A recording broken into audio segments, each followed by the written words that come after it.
Bangladesh did resist for a while. Yeah, I think, Bangladesh have played well today. They've come out and they've put pressure back on the bowlers, and we've seen that with the intent to score, and they've made life difficult for us. And I think we bowled well in patches, and then there were periods where obviously we could have bowled better. I don't think we quite had the consistency in this innings as we showed in the first innings with the ball. But thankfully the hard work we've done prior to that has still put us in a very strong position, obviously going into tomorrow. For a two-test series, the fast bowlers have taken the most number of wickets for Sri Lanka, 20 plus wickets. How do you assess their performance in this series? So I think this series has been absolutely fantastic. I think we've seen some good skill levels from the boys. We've seen a lot of heart, a lot of determination, a lot of passion, which is something that is very good. And I think they're learning all the time as well. They're learning how to bowl in different conditions. Obviously, we had a completely different style of pitch in the last Test match to this one, so they've had to change the way that they go about things. And I think they've adapted very well. So for me, they're growing. We're not the finished unit as yet. I think we've still got a lot to learn. The great thing is that they're embracing that and they're improving all the time. Anything more? Yeah. Okay. Yeah. Especially them bowling well in the Silverwood.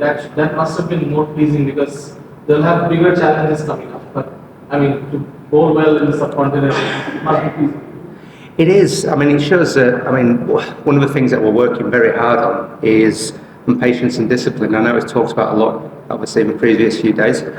But again, it's a skill that we need. If it's something that you can acquire, you can then be successful anywhere in the world. If you possess them skills when you get on green wickets at a seam, and it makes you even more dangerous. But it's something you certainly need on wickets such as this. You need to be able to hold your line of length, ask good questions, and do it for a long period of time.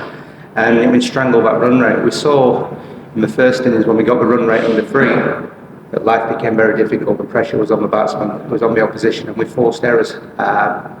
What we've seen today is obviously Bangladesh have not allowed us to do that, and the run rate has stayed up around 3.9, which means that they're pushing back, they're putting pressure back on us. But again, it's a good learning curve for us, and something where obviously we can take a lot of lessons out of.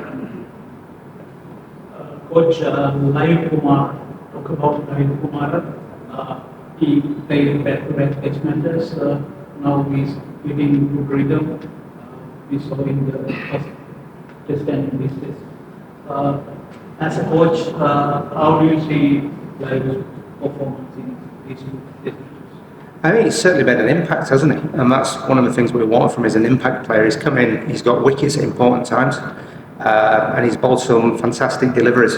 And that's what has been great for him. He's done it throughout. Every time he comes on, he's looked dangerous, which is superb. And it's something that obviously we want to continue with him, continue to develop him. And I think the more and more he plays, the better he's going to get.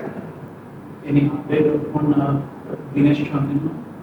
Dinesh has had to go home for personal reasons, and it's certainly something I'm not going to go into, obviously, tonight. Okay. Thank you very much. Cheers.